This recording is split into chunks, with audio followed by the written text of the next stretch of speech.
a cargo de la maestra Patricia Castillo y doctora Galina Ershova. La doctora Galina nació en Moscú, la capital de Rusia, antes Unión Soviética. Terminó su maestría en la Universidad de Lingüística Estatal de Rusia como lingüista, especialista en idioma y cultura francesa. En 1978 empezó a colaborar con el doctor Yuri Knorosov, gran científico ruso, quien había descifrado la escritura maya. Fue su alumna en epigrafía maya y en estudios interdisciplinarios. En 1985 fue nombrada doctora en historia después de aprobar su tesis de doctorado con el título El análisis etnosemiótico de los textos jeroglíficos mayas. Durante muchos años la doctora Galina trabajó en el Instituto de Arqueología de la Academia de Ciencia de Rusia, hasta que en el año 1998 fundó en la Universidad Estatal de Rusia de Humanidades el Centro de Estudios Mesoamericanos, el cual recibió el nombre de Yuri Knorosov, después del fallecimiento del gran científico. Desde entonces es directora de este centro y profesora titular, donde se desarrolla el conocimiento epigráfico maya. En el año 2013, en la misma Universidad Estatal de Rusia de Humanidades, la doctora Galina fundó también otro centro, que es el Centro de Estudios Interdisciplinarios, donde se estudia la teoría del antroposistema. Desde el 2018 es miembro del Consejo del Presidente de Rusia para la Ciencia y Educación. La doctora Galina ha publicado más de 300 artículos y 15 libros dedicados a la historia de América Antigua, historia y antropología maya y creencias religiosas, entre los que destaca epigrafía maya, introducción al método de Yuri Knorosov batiendo la espuma del cacao, o el último genio del siglo XX, Yuri Knorosov, el destino de un científico. La doctora Galina ha realizado varios proyectos de investigación en Rusia, Guatemala y México. También ha participado en la producción de películas documentales para la televisión de varios países. Actualmente, la doctora Galina es la directora académica de la Universidad Olga y Manuel Ayau Cordón, UOMAC, la Universidad en Línea, decana de la Facultad de Historia de Mesoamérica y directora de CEMIC Internacional, así como directora de la filial en Guatemala de la Universidad Estatal de Rusia de Humanidades. Además de lingüista, historiadora y epigrafista, sus invaluables aportes científicos y académicos trascienden a ramas como la arqueoastronomía, aportes que apreciaremos a continuación en la ponencia La Casa de las Golondrinas en Guatemala, el mapa astronómico exacto más antiguo del mundo. La maestra Patricia Rivera Castillo, nacida en la ciudad de Guatemala, tiene una licenciatura en Arqueología por la Universidad de San Carlos de Guatemala, un posgrado en Evaluación de Impacto Ambiental por la Universidad de Madrid, una maestría en Conservación y Restauración del Patrimonio Cultural por la Universidad de Alcalá y una maestría en Estudios Mesoamericanos por la Universidad Estatal de Rusia de Humanidades. Ha publicado varios artículos y participado como ponente en numerosos congresos y simposios a nivel nacional e internacional. La magíster Castillo ha participado como investigadora y asesora en varios proyectos arqueológicos y ha sido directora de varios proyectos arqueológicos como Proyecto Arqueológico Holtum, proyecto de investigación del Centro de Estudios Mayas Yuri Knorosov, codirigiendo el proyecto de documentación de pinturas rupestres. Además es directora de estudios de la Facultad de Historia de Mesoamérica de UOMAC. Sus líneas de investigación se enfocan a la arqueología de Mesoamérica, arte rupestre, restauración y conservación del material arqueológico, patrones de asentamiento y estudios de cerámica precolombina. Antes de dejarlos con las dos autoridades académicas ponentes, quiero hacer un par de recomendaciones. Al finalizar la ponencia, están todos invitados a un refrigerio en el jardín principal. Las preguntas las pueden realizar al finalizar la conferencia, y una recomendación de dejar los dispositivos en silencio para que todos puedan disfrutar con atención de la ponencia. Muchas gracias y bienvenidos. Bueno, queridos amigos, se me olvidó, Iván, se le olvidó decir que también no soy ajena a Guatemala porque tengo doctorado honorífico por la OSAC. Entonces sí, como que soy parte del gremio. Bueno, y ahora sí quiero solo una pequeña introducción antes de que empecemos, sí, para decir que en realidad Guatemala es un país que no necesita probar así su antigüedad, el valor de su historia, porque sí es uno de los muy pocos países en el mundo que existen que tienen ese, que es la cuna de la antigua civilización. Como decía Knorozov, para calcular estos países en el mundo no hay ni siquiera que quitarse los zapatos, así son muy pocos. Y sin embargo, hasta para Guatemala, lo que habíamos encontrado en este sitio de lo cual vamos a hablar es una cosa extraordinaria totalmente, que coloca a Guatemala en algunos temas en primeros lugares, así entre la ciencia en el mundo. Entonces sí es una cuestión que nos da mucho agrado y queremos compartir eso con ustedes. Se va a empezar ahora Patricia, que es arqueóloga, así más que yo, y entonces después sigo yo. Buenos días a todos. Mi nombre es Patricia Castillo y es un honor que ustedes se interesen en conocer esta parte de la joya arqueológica y rupestre que tenemos en Guatemala. Ahorita se les va a proyectar un video solo para dar una idea general y que reconozcan a una vista muy preliminar lo que es este sitio rupestre.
Es una joya única. Se ubica en el departamento de Zacatepeques, entre los municipios de San Miguel Dueñas y Ciudad Vieja. Está dentro de dos fincas privadas de café. Llama la atención no solo por la monumentalidad de este sitio, que abarca más de 600 metros de longitud, sino porque en él alberga más de 400 diseños pintados. El entorno del paisaje sagrado está marcado en este sitio, ya que está enmarcado entre los grandes volcanes de Agua al este y Acatenango y Fuego al oeste.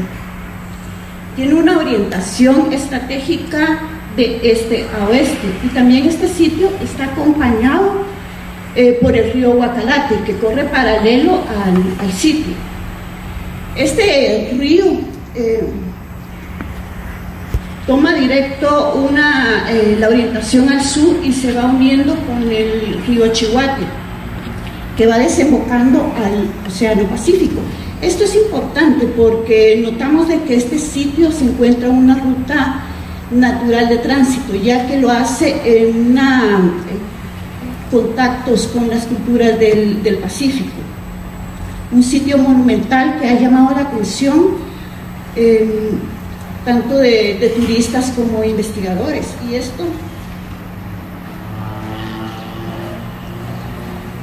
esto ha generado el interés de muchos investigadores. El sitio ha sido foco de interés Y en los años 90, Andrea Stone y Sergio Di Castilla hicieron un estudio sobre un atlas rupestre, y ellos fueron los que iniciaron a hacer el registro del sitio. Precisamente el arqueólogo Sergio Di Castilla fue el que registró y el que bautizó este sitio con el nombre de la Casa de las Golondrinas.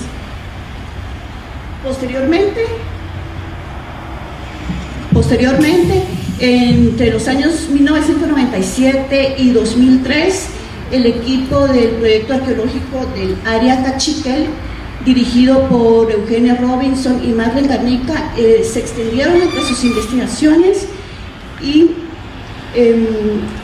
hicieron estudios de documentación, registro, algunas excavaciones al pie de algunas pinturas, aunando un poco con las investigaciones regionales que ellos tenían en aquel momento.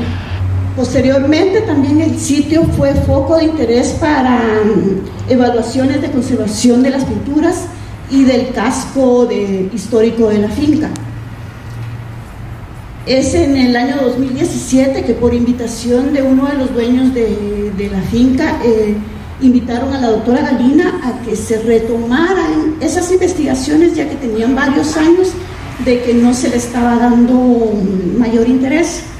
Entonces es a partir del 2018 que inicia el proyecto de documentación gráfica de la Casa de las Golondrinas, siguiendo siempre la nomenclatura que fue establecida por el proyecto del área Cachiquel, con las mismas, respetando las secciones que ellas clasificaron, y esto con el objetivo de poder seguir complementando con el trabajo que ellos hicieron. Es ahí que parte nuestro proyecto de investigación, clasificándolo en varias fases. Como toda propuesta y toda planificación, siempre está la fase técnica, la de registro, documentación. Teníamos planificado la fase tipológica, la fase de interpretación, y en las primeras observaciones que nosotros tuvimos, encontramos la primera de las sorpresas que nos revelaba este sitio rupestre, y esto fue que acá tenemos a la doctora Galina, que se fotografió en una de las secciones del peñasco del área A. Casi que por casualidad, por ajustar los niveles de luz y contraste, se descubrió que detrás de esos peñascos, donde aparentemente no hay nada, había figuras de manos, y eso se reveló ya con un análisis digital. Esto nos obligó a reorientar nuestras investigaciones, haciendo una documentación integral con un análisis metodológico bastante minucioso, que nos permitió identificar numerosos diseños pintados que no estaban visibles superficialmente y que no habían sido reportados. Cabe destacar que el proyecto anterior tenía alrededor de 220 figuras identificadas, y cuando nosotros terminamos en el 2019 nuestra documentación y el análisis digital individual de aproximadamente 12.000 fotografías, nos enfrentamos a que teníamos más de 400 diseños con diversas temáticas, motivos, antropomorfos o zoomorfos que no estaban visibles, y que hasta el momento obviamente no se perciben si no es con el procesamiento digital. Es ahí que nos enfrentamos nosotros con un gran reto, tratar de establecer una tipología para poder comparar estos diseños que no eran de los patrones característicos a lo que conocemos de arte rupestre. Y es ahí que muchos conocían el sitio de la Casa de las Golondrinas por la imagen emblemática de los tacuacines, que así es como nosotros le llamamos, pero ya fue cambiando poco a poco con con las imágenes que estaban casi prácticamente invisibles, como las improntas de manos. Otro de los grandes retos que nos enfrentamos fue con los fechamientos. Fechar el arte rupestre es sumamente complicado y bastante arriesgado, por lo que nos apoyamos mucho en las investigaciones que hicieron en el proyecto del área Cachiquel. Ellos hicieron excavaciones en el pie de algunas imágenes, también hicieron extracción de plasma en otras figuras pintadas de alguna de las secciones. Bueno, acá lo que estábamos comentando de una clasificación bastante general y cómo fuimos desglosando todas las técnicas, los estilos y la manera como creíamos que habían diseñado las pinturas. Incluso se está haciendo como que trabajos un poquito aislados sobre las técnicas, las herramientas que posiblemente utilizaron para pintarlos. Lo que les comentaba, uno de los grandes retos, tanto sorpresas como que nos tiene la Casa de las Golondrinas, como los retos del fechamiento, es bastante complicado asegurarnos o aseverar, pero como les mencionaba, nos apoyamos mucho en las investigaciones de Robinson y Garnica, y mencionan, por ejemplo, una figura esta que están viendo acá, que ellos fecharon a través de la técnica de extracción de plasma, que posiblemente tenía pigmento blanco también, y eso es algo muy importante acá, que la mayoría de pinturas rupestres son monócromas en tonalidades rojas. Esta pintura fue identificada entre los rangos de 1450 a 1000 a.C. También cuentan con estudios paleobotánicos de los doctores Freire, que encontraron evidencia de maíz domesticado para más o menos entre 4300 a.C. Hemos estado revisando las publicaciones que ellas tienen sobre las excavaciones de los sitios que están bastante cercanos a la Casa de las Golondrinas, por ejemplo el sitio Urias, que está más o menos, un poco menos de 1 kilómetro, y han encontrado material cerámico que está para el Preclásico temprano. Esto nos sitúa más o menos entre el 1000 a.C. ¿Qué significa eso? Que en la Casa de las Golondrinas tal vez hubo gente que se asentaron temporalmente, pero también hubo otras que tuvieron un asentamiento posiblemente permanente. Como le digo, eso todavía son inferencias que necesitamos hacer nuestros propios estudios para poder tener más concretos estos datos cronológicos. Como le decía, este sitio rupestre está en un paisaje sagrado, naturalmente sagrado. Su disposición este-oeste lo hace considerar a simple vista que tenían una función astronómica que los antiguos pobladores supieron y pudieron aprovecharla en esto. Acá es donde pasamos a la siguiente etapa, las actividades astronómicas que hemos identificado en la Casa de las Golondrinas. Ya se reconocía el observatorio, que ya lo habían reportado antes, pero no se quedó solamente en esa manifestación astronómica ni en pinturas aisladas solares, sino empezamos ya a ensamblar de qué trataba esto y darle sentido a la disposición de cada figura en este gran complejo rocoso, de lo que les hablará la doctora Galina, que estará ansiosa de... Bueno, entonces ese es el área C, lo que sí nos dejó medio asustada al inicio, porque caminábamos, como ustedes pueden imaginar, desde aquel lado que es el poniente hasta aquí. De repente aquí nos sale una figura así muy extraña. No, eso... Espera, yo no entiendo. Ahora yo empiezo con los libros de astronomía. Aquí está. Bueno, entonces, y aquí ya vimos esa figura muy extraña, que sí nosotros ya lo denominamos el observatorio. Claro que es un poco así fuerte, pero al mismo tiempo ahora van a ver que sí. Entonces, tenemos en general, se conocen no tantos métodos de estudios astronómicos en las culturas, en todas las culturas, en Mesoamérica en particular. Entonces, es el gnomon llamado, un palo, un poste. Todos conocen ese Stonehenge, que ahí están esas piedras.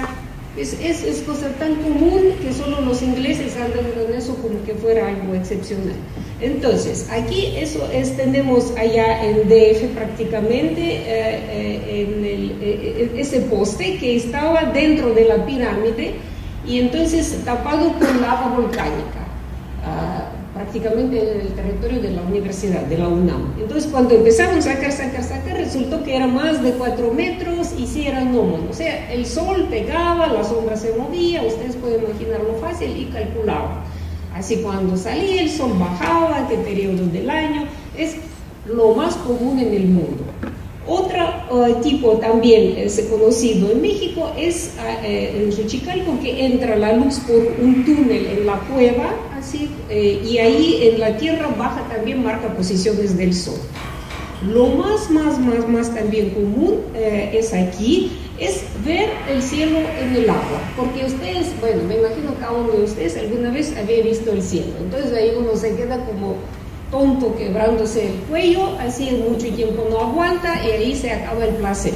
Entonces los antiguos eran mucho más inteligentes que nosotros, ellos ponían una palanganita con agua o algún recipiente con agua, se refleja el cielo que se mueve allá, ahí uno se queda fumando feliz de la vida y observando el cielo.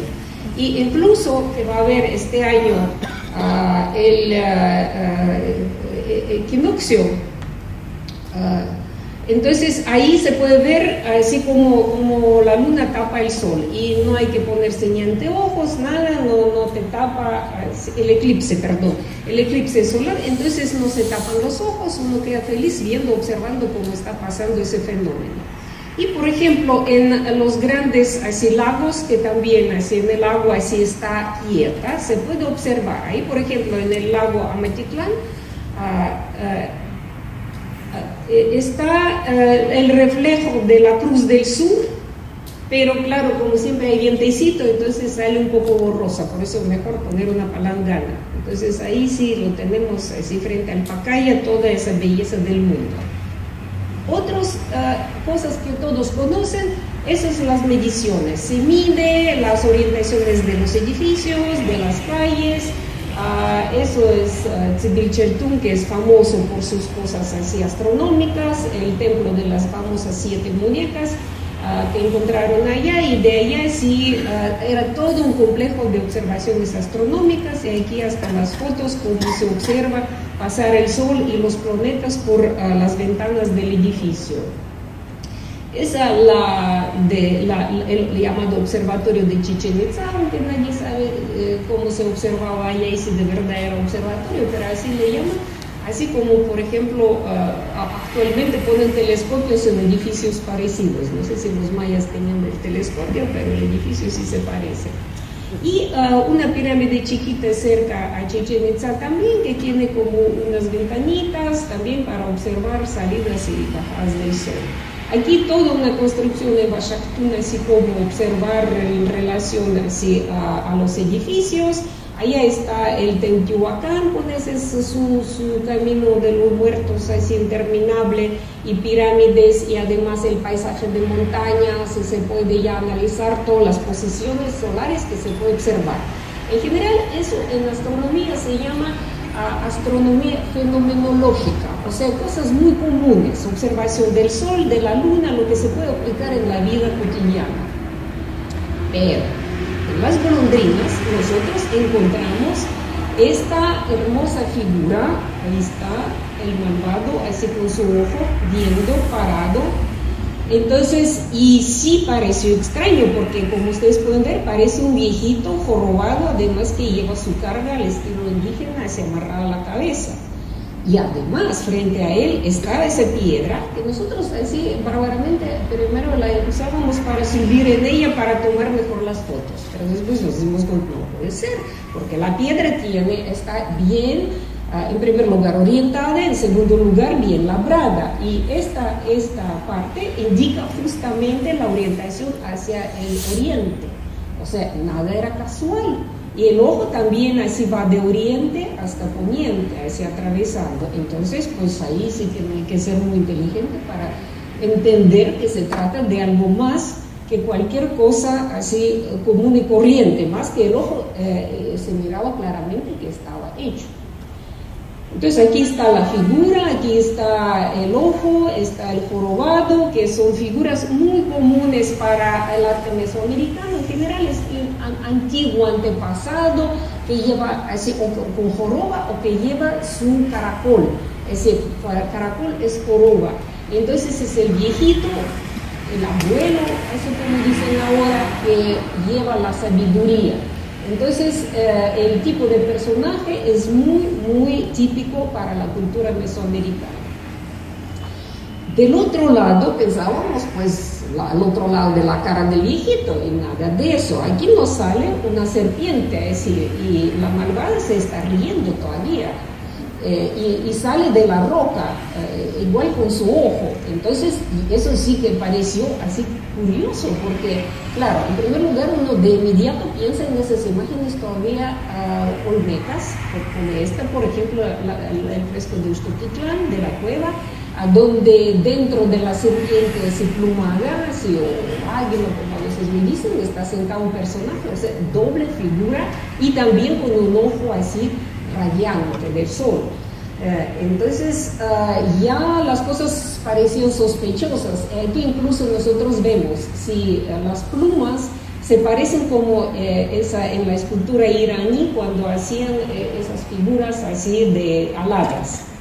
Entonces, pues la misma solución así estilística de resolver cómo presentar alas en una figura que no debe tener alas. Y entonces, claro, lo primero que pienso, aquí está ese hoyo, subimos allá hasta el hoyo y resulta, y ahí había aquí de este lado como una palanganita, muy incómodo desde luego para quedarse sentado allá, pero pensábamos que es para observar, uno siempre piensa en cosas prácticas, pero para observar no da gran cosa, así que está vista por el hoyo. O sea, se ve la parte, pero no hay que hacer tanto esfuerzo para verlo. Entonces, algo así que no coincidía. Aquí queremos enseñar que justo detrás de la serpiente está la parte de donde extraían las pinturas, los pigmentos. O sea, perforaban los hoyos, con el palo arrancaban pedazos y con esos mismos pedazos así pintaban las pinturas que tenemos, así que es óxido de hierro. Pero aquí viendo, se ve que por el hoyo se ve la roca. Y yo así pensé, ¿qué será en esta roca? Y en la roca aparecen los soles. Aparecen los soles, son 4 soles que están bajando, casi llegando al suelo. Y encima está la figura así en forma de romo, donde se juntan los puntos. Y es la Cruz del Sur, es evidente, la Cruz del Sur que estaba allá en la foto de Amatitlán. Entonces, la Cruz del Sur, aquí está como está dibujada, aquí es la constelación de Cruz del Sur, y la Cruz del Sur, que la representaban los mayas ya en posclásico, la representaban como el sope con alas abiertas. ¿Y por qué con alas abiertas? Porque en mayo, cuando empiezan las lluvias, la Cruz del Sur se levanta lo más alto sobre el horizonte, los sopes se mojan y se sientan en los árboles a secarse las alas.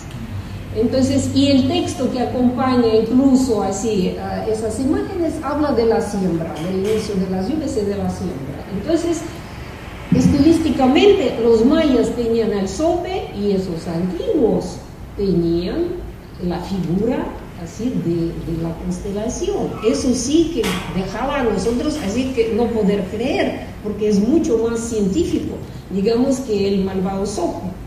Entonces ahí ya se como que hizo clic algo en la cabeza para ya ver la parte astronómica. Y entonces sí, la reconstrucción de los soles, que son de diferentes formas, ya nos relacionó con el ojo y el oriente, donde entra la luz y las sombras, y hasta que se levante hasta el cenit, el sol, y entonces la imagen se va hasta el suelo. Sí, era como observatorio astronómico. Era una cosa, en realidad nos pareció fantástica, lo máximo de lo que se podía encontrar. Entonces Patricia se puso a buscar, ¿y dónde tenemos más esas piedras pentagonales? Y nos lleva a la costa del Pacífico. La costa del Pacífico, donde aparecen esas llamadas esferas lisas con las puntas, y así con la forma pentagonal, y abajo es lo más chistoso, que tenemos así como unas cavidades donde se junta el agua, y entonces sí se puede observar igual el movimiento del cielo. Entonces eso ya nos parece una maravilla, o sea, se vio que es algún patrón no cultural, sino científico, que se había trasladado de las golondrinas allá a la costa del Pacífico, a esas ciudades. Entonces, bueno, ahí igual, en Tacalicahuaca, sí, es una maravilla, porque allá hay un montón de monumentos, un montón de complejos que no tienen ningún otro sentido que astronómico.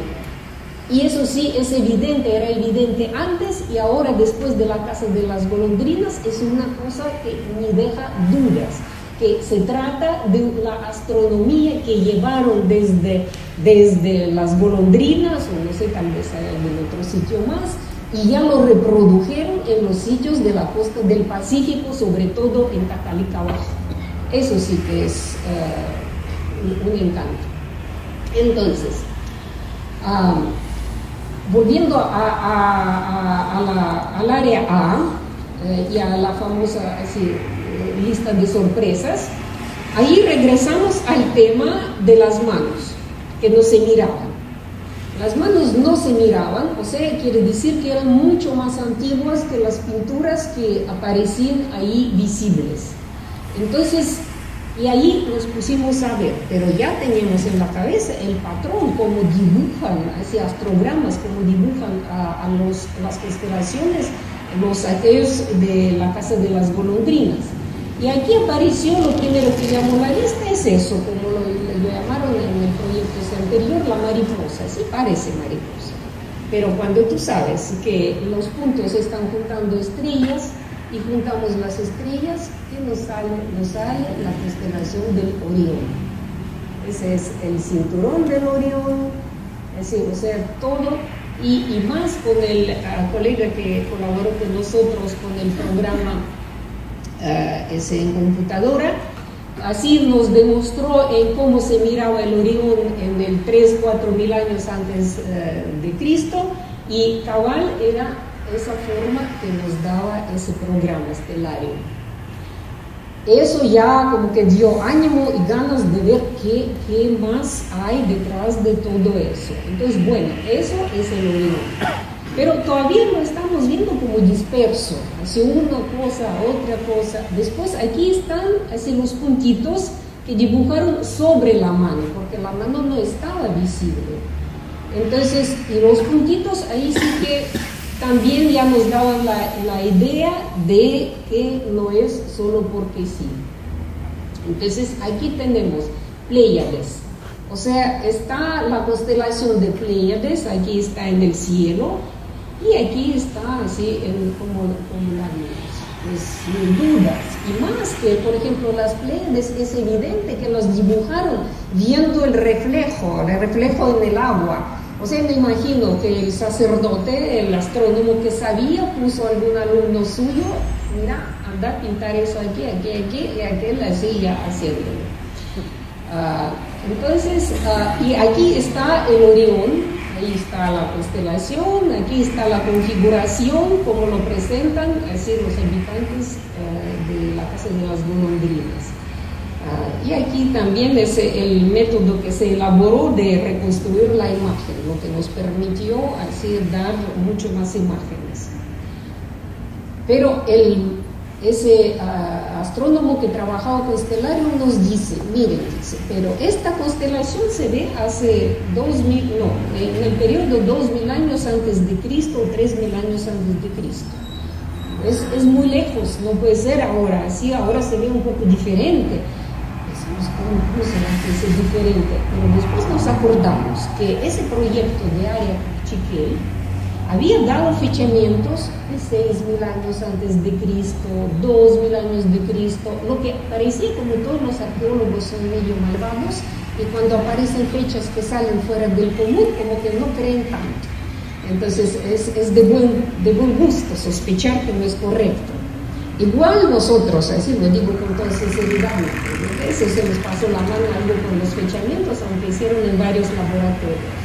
Pero ahora ya no, esas fechas sí son correctas, ellas corresponden a la astronomía de ese periodo. Entonces apreciamos mucho el trabajo que fue hecho anteriormente. Aquí, claro, ya que se vio que ahí está el Orión, están Pléyades, entonces es lógico buscar el norte, porque como yo he trabajado antes el concepto del norte entre los mesoamericanos, que es la patria de los antepasados, el inframundo, pensé, no, debe haber el norte. El norte, por supuesto, uno lo busca hasta abajo, y ahí está este gordo raro con su cola. Y eso ya nos lleva otra vez a las fechas muy interesantes. Eso ya vamos a ver, porque el polo norte estaba por aquí antes de Cristo, así justo en los periodos así desde 1000 hasta 3000 y medio años antes de Cristo. Bueno, aquí lo que vemos así es la reconstrucción del zodiaco, porque yo así también como loco habla de sus cosas, andaba con el zodiaco de 13 constelaciones que tenían los mayas, pero ya venía desde Mesoamérica, y aquí donde yo tenía la vieja que está echando el agua, que según yo, bueno, o de los mayas sí, era la vieja, era el norte, aquí ya pusimos al gordo. Entonces aquí pusimos el gordo como la estrella polar. Y si vemos el esquema, aquí está el movimiento de las cosas, aquí está la osa menor, y aquí están movimientos del polo norte. Y la cola del gordo es esa estrella, estas dos estrellas, así que se mueven, nos dan el periodo justo entre 1000 hasta 3000 y medio años antes de Cristo. Es la situación más cerca al polo norte, y además está así más cerca al polo absoluto, el polo zodiacal que se llama. Yo no les voy a romper el cerebro con esos detalles, pero existe un polo que se encuentra como que en medio del zodiaco, él no cambia su situación. Y otro polo que sí tiene movimiento en el transcurso de milenios, en primer lugar porque hay ese fenómeno que se llama la precesión, que es así que hace 26.000 años así la vuelta, y otro que las mismas estrellas cambian su posición en relación una a la otra.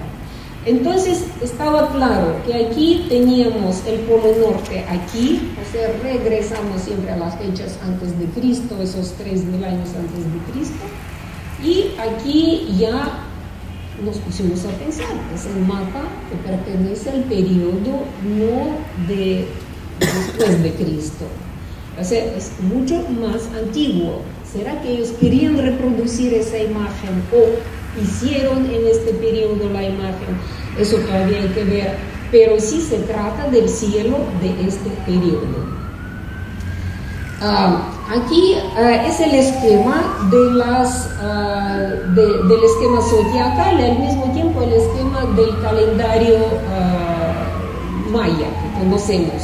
O sea, todos los ciclos se repiten 13 veces, así 13 días por un fragmento, entonces son 13 días, 260 días, cuando 20 días pasan por 13, 28 días lunares dan el año 364 días, todo lo que todos ustedes conocen muy bien, claro, y el máximo da 25.600 días, o sea, todo ese movimiento completo que todo se regresa al mismo lugar.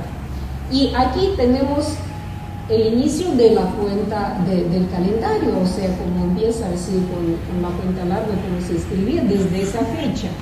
Y bueno, aquí es ya los cálculos de esta fecha del fin del mundo, pero aquí tenemos el inicio del mundo y ya Dios sospechas que ahí en aquella imagen nosotros teníamos la situación en el cielo que corresponde al inicio del calendario mesoamericano maya, sobre todo que es completo y que conocemos. Eso sí que parecía así bonito. Entonces, pero había que ver si eso son fantasías o si todo corresponde a la idea. Entonces, seguimos viendo las otras imágenes. Entonces, aquí aparecen esos tres raros. En realidad se miran bastante mal, no se miran así bien, entonces con la reconstrucción y todo nos salen esas figuras. Todavía esta, bueno, se miraba más o menos así, y estos dos raritos como hombrecitos, pero no hombrecitos, como todo aquí es medio persona, medio no persona.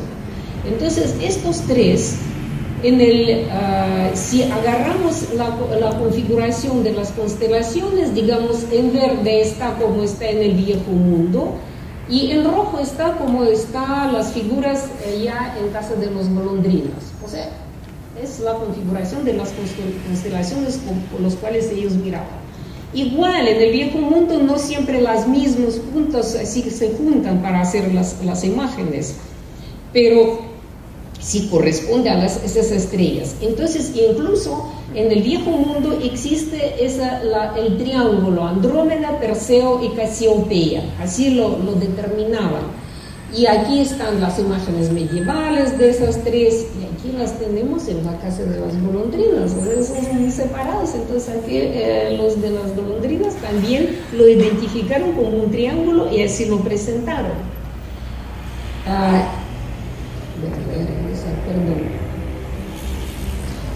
Y entonces ya la situación se vio más clara. Aquí está el norte, después sí sigue ese triángulo, después sigue las Pléyades y después viene el Orión. Y el Orión, él se encuentra justo en el borde entre el hemisferio norte y el hemisferio sur del cielo. Aquí en Guatemala se ve perfecto, así casi en medio del cielo, digamos en invierno, bueno, de ustedes es verano, en enero, se ve muy bien, pero siempre debe que estar así cerca al cielo. Entonces, si eso tenemos el norte, hasta el Orión, hasta el polo norte, entonces ¿qué tenemos aquí?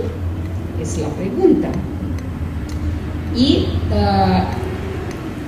trajimos la escalera para empezar, para medir ¿qué distancia hay desde Orión hasta el gordo y del Orión hasta ese flaco sin mangas? Y resulta que la distancia es exacta, 2 metros 7 centímetros. O sea, quiere decir que sí, el Orión está en medio. Y esto tendría que ser la parte del cielo, sur del cielo. Aquí está el esquema, digamos, del polo sur, que es de actualidad, es eso, y esas estrellas no son visibles, son muy malas, así no se miran nada. Pero aquí, como vemos, más atención pusieron en esto, es como la pata y un signo que se parece en maya de la estrella, así, y también ese cuadradito, bueno, no cuadradito, sino la figurita rara, así como rejita. Raro, sin entender. Bueno, si además las constelaciones del norte nosotros conocemos, el del sur para nada. Entonces ya se tuvo que buscar. Y otra vez, así, aquí están esos, la que parece estrella, aquí están las rejitas. Entonces, ¿qué obtenemos? Obtenemos que esas son dos estrellas de la constelación de Hidra, así que está de Serpiente del Sur. Y esto es la pequeña nube de Magallanes, exacta, que nos indicaba también, así como que era lo más importante aquí era indicado, y igual correspondía a ese periodo entre 3.000 años antes de Cristo. O sea, igual quería subrayar que el mapa pertenece a aquel periodo lejano. Esto no sé si lo dibujaron después, así, porque si la figura sí corresponde todo a esa estrella que es prácticamente invisible, o en los viajes se hicieron, pero sí eso era importante, y este era el polo sur en aquel mismo periodo, cuando la cola del gordo también era el polo norte. Entonces pensamos, bueno, si tenemos razón, tienen que haber otras constelaciones del hemisferio sur. ¿Y cuál es la más visible del hemisferio sur? Esa, la adorada por los egipcios, el Sirius con su perro grande, Canis grande. Esta exactamente repite la configuración de las estrellas. O sea, ni dudas con el Sirius aquí marcado especialmente, porque ya entendimos el patrón de los antiguos astrónomos de la Casa de las Golondrinas, es juntar las estrellas. Entonces sí, igual nos confirmaba entonces que eso tenemos la parte sur del cielo. Entonces, aquí ya vemos que prácticamente nos sale el planisfera, lo que se llama. O sea, cuando las esferas quieren presentar en plano, sobre todo los astrónomos. Y aquí tenemos eso, el centro entre los hemisferios, y aquí el sur y el norte. Y es curioso porque, digamos, si eso pensar que pertenece al tercer milenio antes de Cristo, las manos, entonces ya en aquel entonces no se miraban, si ya pintaron sobre ellas. Quiere decir que todavía era todo mucho más antiguo, o sea, desde 3.000 años hasta ahora 5.000 años, y nosotros vemos así estos dibujos y son bien rojos, y las manos ya se habían borrado. Imagínense qué periodo podría ser eso. Entonces, y aquí se hizo todo ese caminito exacto, así como lo ven, y aquí falta un pedazo que todavía no hemos identificado. Igual aquí está, que hay que trabajar todavía eso, y aquí hay constelaciones importantes. Entonces es solo para completar.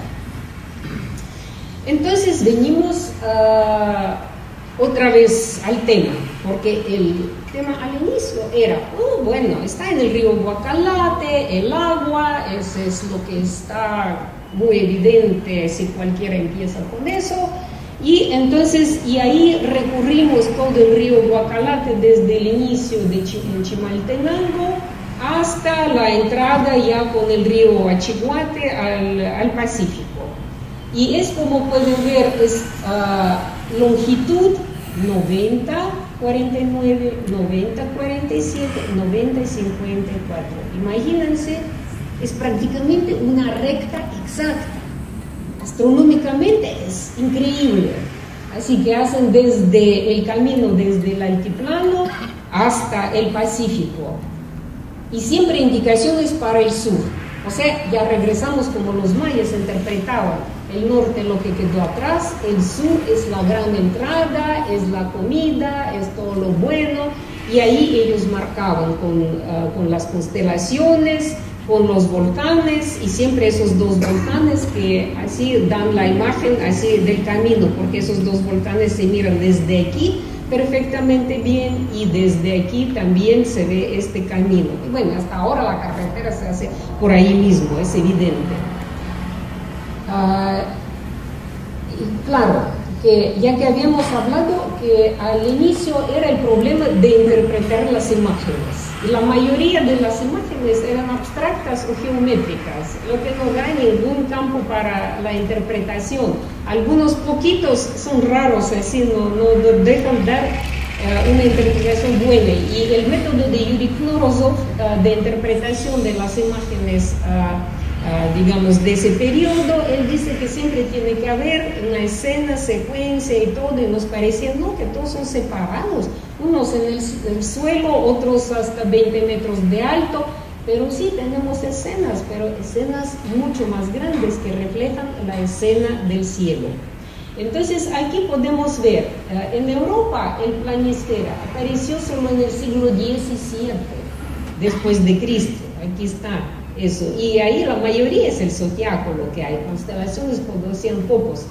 Y aquí tenemos el planisfera que estaba hace 3.000 años por lo menos antes de Cristo. Bueno, aquí yo la puse así de lado, estirada para que corresponda.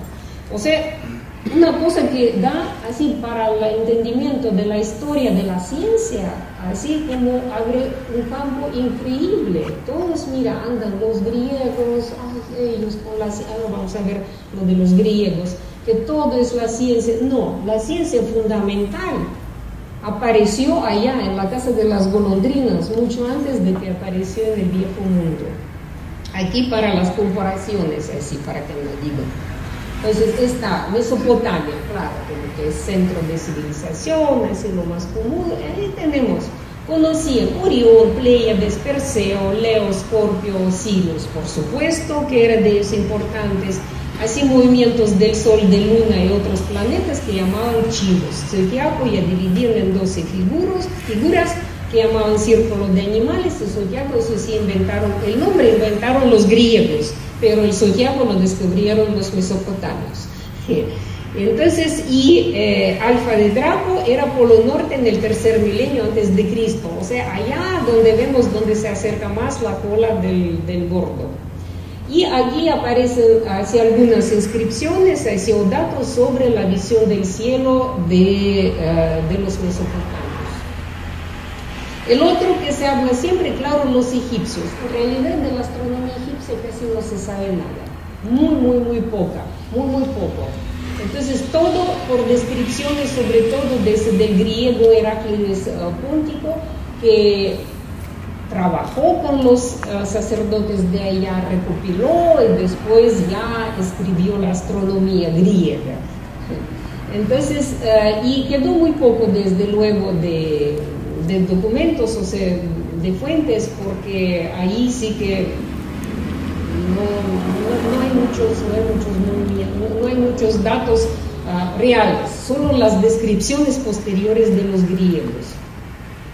Bueno, griegos centra del universo era la Tierra, alrededor giran los astros, a excepción de Mercurio, no sé por qué les cayó tan mal, y Venus, quienes además de la Tierra dan vueltas al Sol, los que están más cerca a la Tierra, no se confundían.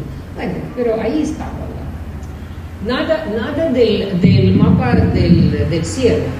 Entonces, las civilizaciones del Indo, así antiguo, ese Mohenjo-Daro y Harappa, bueno, no es de India porque ahora es en el territorio de Pakistán, así por eso que no las puedo llamar indias, porque no será correcto. Entonces, textos aparecen en las Vedas, o sea, solo primer milenio antes de Cristo. Entonces, ¿qué dicen? Casas lunares, eclipses del Sol, cálculos del mes 13, entonces todo relacionado, también fenomenológico, relacionado con prácticas en las actividades económicas. Entonces ya marcan solsticios, equinoccios, y quién no marca eso a todos les gusta. Entonces, ciclo de Venus, que son 5 años de Tierra, es común. Y se calcula la distancia del cielo a la Tierra, pero es también medio fantasioso. Y aquí están algunos planetas, nada del mapa del cielo. Entonces, los chinos, también famosos chinos, ¿qué tienen los chinos? Los primeros astrónomos es el siglo XV antes de Cristo, se mencionan así del sur, constelaciones Escorpio y Hidra, el hemisferio sur, cerca a Virgo, la eclíptica. Entonces, los mismos chinos astrónomos consideran que la astronomía china surgió en el siglo XII, o sea, ellos no tienen mucha ilusión, cuando ya había contactos con Egipto, Babilonia y Grecia, y entonces ahí ya están incluyendo datos que ya vienen de otras partes. Y entonces ahí sí, esos astrónomos chinos, que es así bastante, es ya después de Cristo, destaca 24 constelaciones. Entonces, son datos también así bastante, ¿cómo decir?, comparando con la casa de las golondrinas, primitivos. También así para hablar, bueno, la Grecia, que ella siempre estaba copiando a los demás, así porque ellos acumularon los datos con su escritura, lo escribieron y se presentan como todo en Grecia, y ellos inventaron todo, así más o menos como una película que había vieja, La Gran Boda en Grecia, todo es de Grecia, no es de Grecia, todo es copiado. Así, a los vecinos del otro lado del Mediterráneo. Y es curioso porque incluso lo que se menciona, digamos, Hiparco de Niceo de Rodas, que así eso también, así cerca, antes de Cristo, pero ya muy tarde, él así ya trata de construir así el mapa del cielo, pero 4000 años de Hiparco, antes de Hiparco ya lo habían hecho en Guatemala. Entonces, y además la única referencia, hay referencias de su obra y aparece en obra de Claudio Ptolomeo Almagesto del siglo II después de Cristo, o sea, ya muy tardío. Algunos, es curioso, fragmentos aparecieron de aquel mapa, disque mapa, el pergamino que encontraron en el monasterio de Santa Catarina en Egipto, donde había un texto de San Juan Climaco. No se mira, pero no importa, la escalera de ascenso.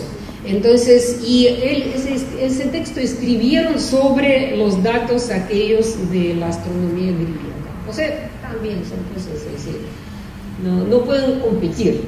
Entonces, el polo sur en los mapas europeos, lo que ya tenemos en la Casa de las Golondrinas. El griego Eratóstenes así puso, el primero que hizo, eso antes de Cristo, pero siglo III, Ecuador en su mapa. Más o menos ya se lo imaginó que hay parte sur. Y entonces, pero solo en 1736 una expedición geográfica que midió hacia el punto más alto del Ecuador en el Ecuador. Bueno, entonces, eso es el acercamiento a la parte sur. Entonces, en 1603 salió Uranometría, el mapa del cielo más completo para aquel tiempo, que incluía algunas constelaciones del sur. Entonces, en el siglo XVIII ya más o menos definieron así la parte sur del mapa. Solo en 1754, Nicolas Louis de Lacaille había descubierto la estrella polar, esa que de aquel flaco de Simano que tenemos en las golondrinas, y le puso el octante. O sea, siglo XVIII, ya hace ¿cuánto?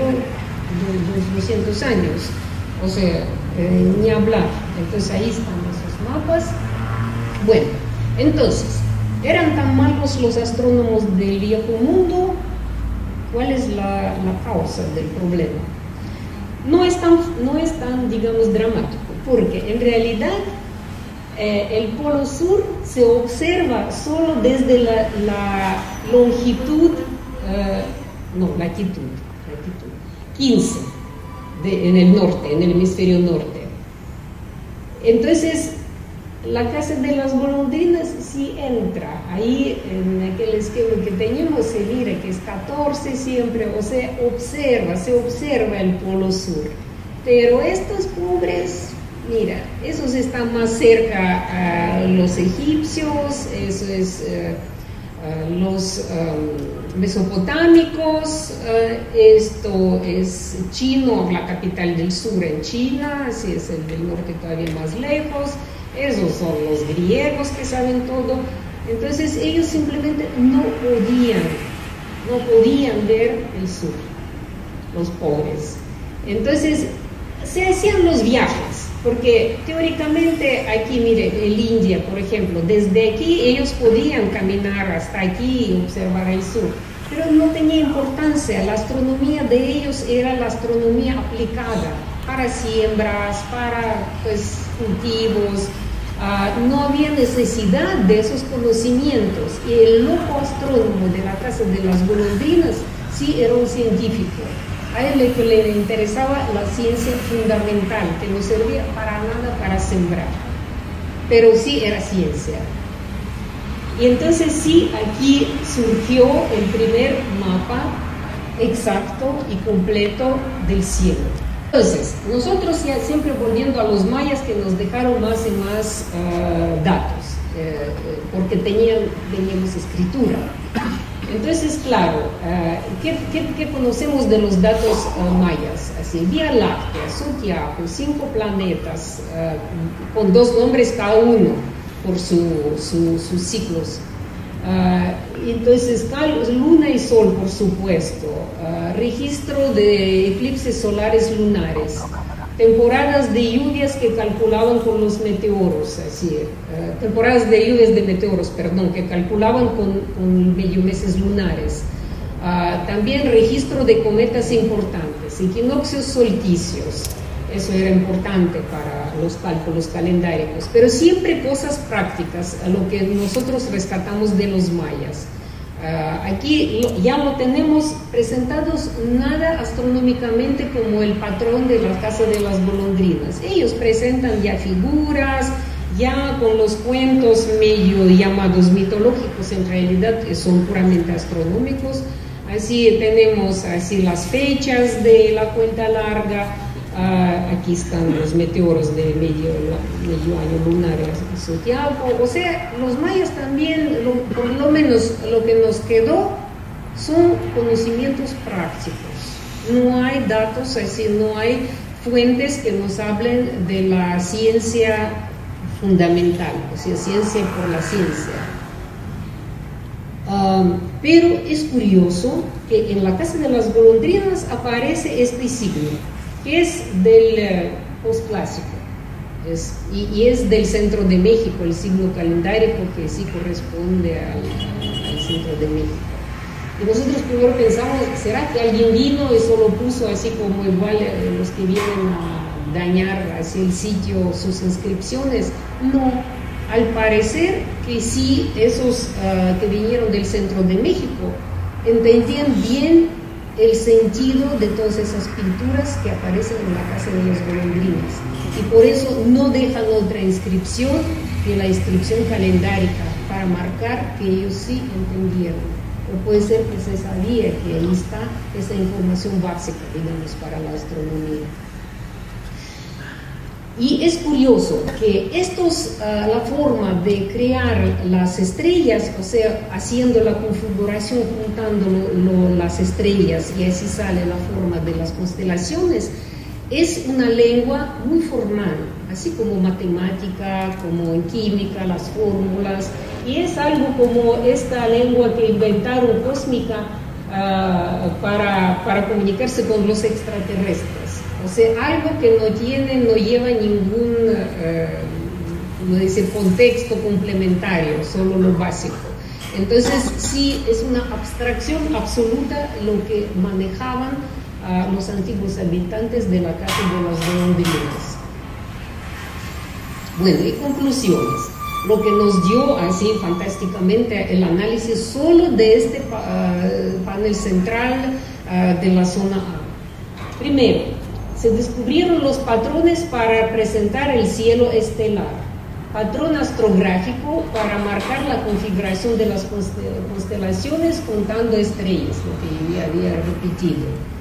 Así, y eso no, mira, si vemos así la tipología o estilos en Mesoamérica, no hay. Eso es lo que llamaba atención desde el inicio de la casa de las golondrinas. No corresponde a nada. Patrón para marcar las grandes estrellas, de donde sale el signo Ek maya más tarde. Patrón para las constelaciones antropo y zoomorfas. O sea, no siempre ponen solo, sí juntan las estrellas, pero a veces sale como que figurilla. Pero para marcar que no es así un personaje mitológico, no es un sapo o una rana que ahí vive cerca, que es evidente porque ahí está el río, sino ellos marcan la cabeza, no hacen cabeza completa, y las patas y las manos la hacen en forma de crucecita, así para evitar la confusión con las figuras reales. patrón de construcción de observatorios líticos en la costa del Pacífico. Eso es lo más interesante, porque cuando ya más tarde, después de las golondrinas, aparecen las ciudades en la costa del Pacífico, ellos ya llevan el conocimiento que fue elaborado antes.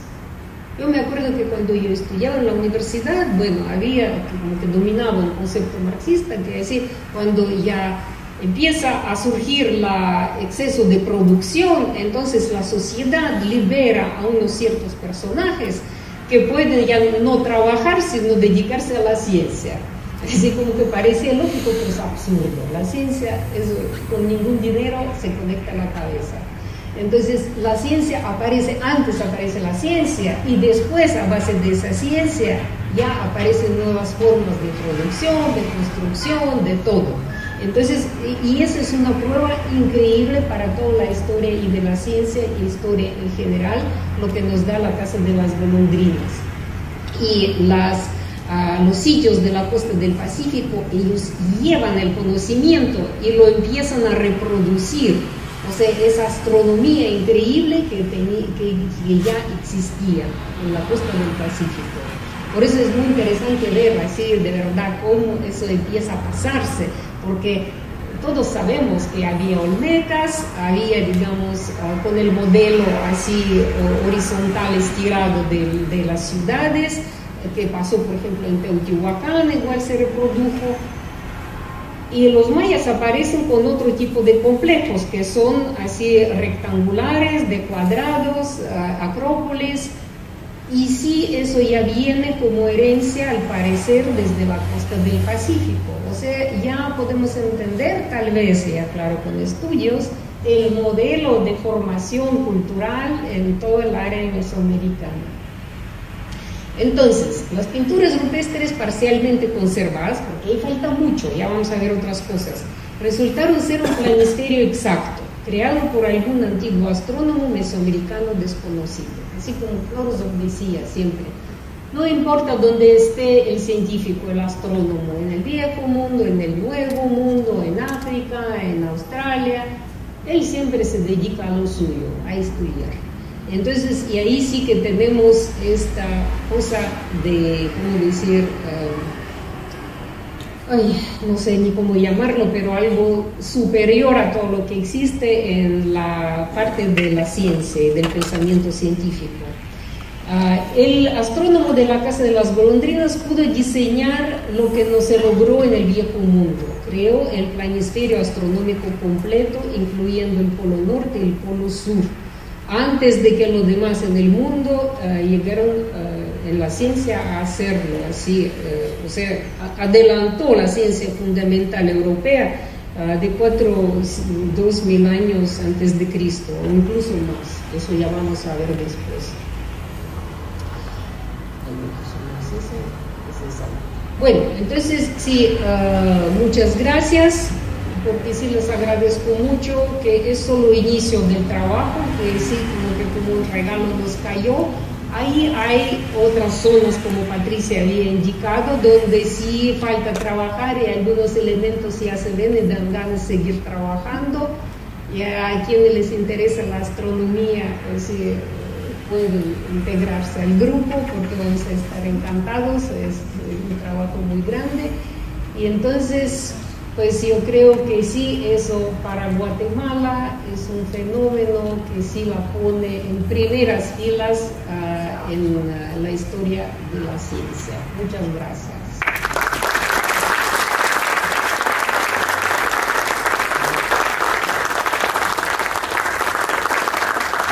Doctora, un placer saludarla y qué bueno volver a tenerla en nuestro país. Siempre es un honor para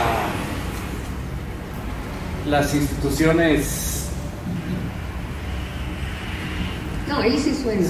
Para las instituciones académicas y para todos los que somos interesados en este tipo de investigaciones. Muchas gracias por su trabajo y por lo que está haciendo para promover este tipo de descubrimientos científicos de gran valor para la ciencia y en este caso pues también para nuestro país. Por lo que pude entenderle, el astrónomo o el grupo de astrónomos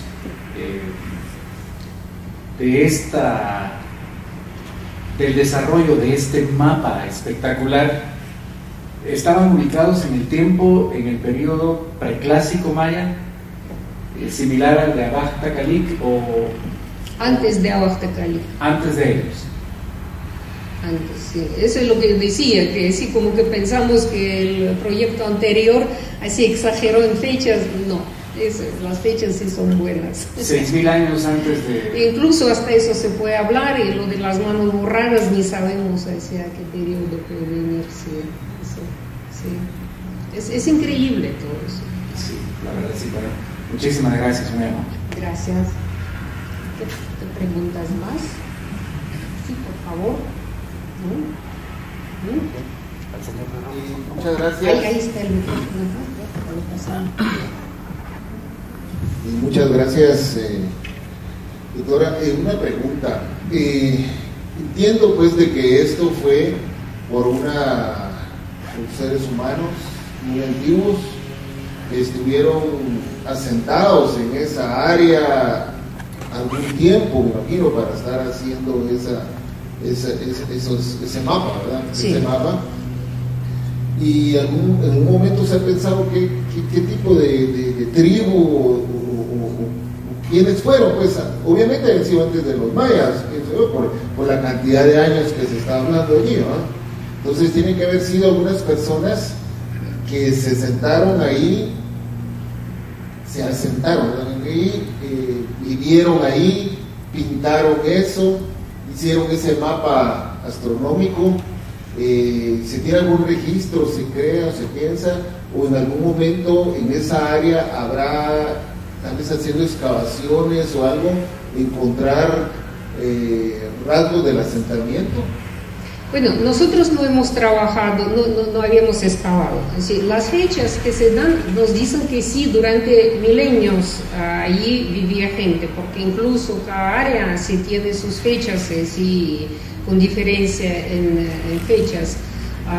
No se sabe ni qué idioma era de esa gente. Eran tan listos, de verdad, científicos, que usaron el idioma formal, así científico, sin amarrarse ni a su propio idioma, ni a ninguna cosa así muy personal para cualquier población. No se sabe ni qué población era, ni qué lengua hablaban. Entonces eso sí, para investigar todavía, porque por eso es la importancia de todo eso, es todavía nosotros vamos a reconstruir génesis de las culturas, de las etnias de Guatemala y mesoamericanas en general. Eso nos abre un caminito que todavía hay que trabajar. Las excavaciones, las que hicieron, eso fue el proyecto anterior, y ellos así pues lo que lograron hacer, bueno, da algún material, pero en parte tardío, en otra parte es como que del lado de la Casa de las Golondrinas, pero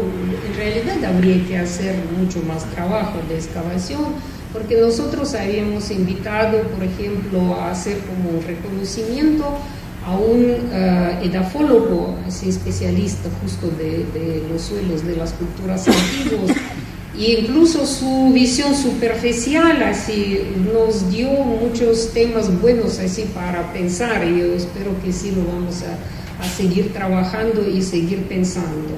Y está muy bien, eso se me olvidó decir y agradecer hacia los que participaron, que se empezó este año así a hacer la protección del sitio, porque estaba así, cualquiera viene, pone su porquería allá, tapa los dibujos, destruye las imágenes, y así se queda, aparece más y más y más. Y ahora sí, los dueños de la finca se preocuparon en separar todo ese espacio sagrado en todos los sentidos, así, y poner protección. Eso, y yo creo que sí, poco a poco, tal vez ya seguimos y encontramos algo más. Eso sí sería así muy interesante. Muchas gracias. Bueno, más preguntas.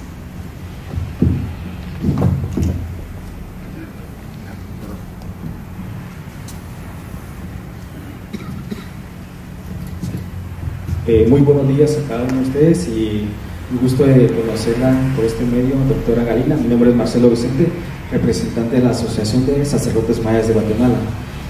Lo que usted expone totalmente pues tiene mucho que ver con los códices que nosotros también venimos trabajando desde hace ya 30, 40 años. Mi familia es descendiente también de lo que es la línea de abuelos que también venimos viendo cada uno de los días del calendario maya. Entonces nosotros también queríamos saber de dónde, más que todo, cuánto tiempo va a estar usted con este proyecto nuevamente para seguir y las investigaciones, aparte de lo que es la Casa de las Golondrinas, y también pues hemos estado tratando de unir esfuerzos con lo que es la Universidad de Huánuco. Muchas gracias, María. Gracias. Sí, con la Universidad de Huánuco colaboramos ya durante mucho tiempo y nuestros proyectos no han parado porque tenemos varios. Un proyecto es el registro de las inscripciones mayas que lleva el doctor Dmitri aquí presente, y en la Casa de las Golondrinas terminamos, digamos, la parte del registro de las imágenes. Además que como que se nos puso más rico porque ya tuvimos que rehacer muchas cosas y revelamos mucho más imágenes de que se conocían, pero la interpretación sí va a llevar más tiempo porque no es un trabajo tan simple y tan fácil, y sí se necesita, porque cada imagen necesita un trabajo. Yo así presenté un poco así, que hay que ver cómo está la constelación. Gracias a Dios que hay ahora esos programas como Estelario en que se puede reconstruir cómo era antes y no solo son mis fantasías, si corresponde. Entonces yo creo que todavía algunos años que sí vamos a seguir con eso, porque ahora editamos, ustedes pueden adquirir el librito sobre esta parte, la primera que hicimos, pero vamos a hacer libritos iguales mientras vayamos avanzando. Por eso pensamos mejor no esperar hasta el final, hacia aquí está, sino así lo hacemos de una vez, así lo que ya está hecho. Claro que faltan, como siempre, así algunas cosas se van a aclarar, pero ahí seguimos. Entonces aquí están todas las imágenes por si a alguien les interesa, así que lo pusimos todo, lo editamos especialmente para que pueda ser un libro así de trabajo, y los que quieren participar, entrar con nosotros en ese proyecto, con mucho gusto sí colaboramos. Muchas gracias. Sí, por favor. Doctora, buenos días. Solo quisiera saber en dónde se le puede contactar directamente. Pues cuando se nos puse el correo, así, bueno, ahí después doy mi correo, sí, porque sí, pero WOMAC, digamos, así, ISEMIC que tenemos aquí en Guatemala, y aquí siempre se puede encontrar a nosotros, entonces así no es problema. Entonces, pero mira, en realidad el correo así es simple, mesoamerica@mail.ru. Entonces ahí sí que me pueden escribir y yo con mucho gusto así contesto, y de verdad, porque siempre uno anda esperando que aparezca un nuevo aliado para el trabajo, porque como decía Knorozov también, y yo de joven todavía no lo entendía tanto, ahora sí entiendo, porque dice, lo que falta no son las ideas, faltan las manos para trabajar. Y eso sí es cierto, porque sí vemos tantas cosas y sí se necesita que... Entonces, doctora, este es un descubrimiento verdaderamente extraordinario y verdaderamente revolucionario para el mundo de la ciencia, el mundo de la ciencia oficial, sí, a nivel internacional. Mi pregunta es, esa ciencia oficial a nivel internacional, ese mundo, ¿cómo ha recibido este descubrimiento? Mire, voy a decir que en Guatemala, en ese simposio que hubo de arqueología, no aceptaron nuestra ponencia, no les pareció interesante. En México, en el Congreso de Mayistas que acaba de pasar, ahí yo di en una mesa esa ponencia y me invitaron a repetirla en la otra. Y todavía vamos a hablar como una mesa especial en el Congreso de Arqueoastronomía que va a haber en México en octubre. Entonces, sí, de verdad es una cosa que la gente queda fascinada, la que entiende de qué se trata. ¿En Europa? En Europa también, allá sí es, porque ya hay las peleas de arqueoastronomía, tuvimos las más grandes todavía en los años 90, cuando los astrónomos no entendían qué quieren los arqueólogos estaban hartos con esa lengua que no se entiende de los astrónomos, entonces había unas discusiones a morir o a matar, así para llegar, pero después sí ya se formó el grupo de arqueoastronomía y hay como esa la astronomía en cultura también llaman europea, que hay congresos anuales, y ahí sí yo presenté el tema y sí la gente queda muy interesada, sí, eso sí. Ahora, con respecto a los medios de comunicación, me estoy refiriendo a los grandes medios de comunicación, lo que conocemos como medios mainstream o convencionales. Les doy como ejemplo los más conocidos, CNN, New York Times, Le Figaro, etc. ¿Qué repercusión ha tenido una noticia tan importante en esos medios de comunicación? Mira, hay que ver en qué mundo vivimos. Como Rusia ahora está en situación de sanciones totales, de ignoración total, la cultura rusa está prohibida, entonces esperar que CNN o algo, digan algo, es ser muy naif, perdón, porque sí están prohibiendo hasta los nombres de grandes escritores rusos. Tolstoy prohíben en Europa, a Chekhov, a Dostoyevsky están prohibiendo en Europa, a grandes músicos están prohibiendo en Europa, y que ellos van a hablar de lo que hacen, aunque sea en Guatemala, los rusos. Pero esto es ciencia pura, no es política. Bueno, los científicos sí, ellos todos apoyan, pero no son los científicos que trabajan en CNN, perdón. Entonces sí, tenemos los medios académicos donde sí está bien recibido, todos se entienden, todos la gente sana y normal, pero sí tenemos también ese aparato ideológico que está tratando de borrar todo lo ruso. No quería tocar el tema, pero ya te preguntaste si no podemos decirlo.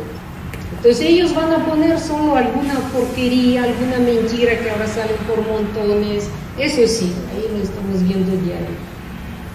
Se me ocurre que algo tan importante podría o debería ser objeto de un filme documental, pero muy bien hecho. No estoy hablando de millones de dólares, pero sí estoy hablando de un trabajo de equipo muy sólido.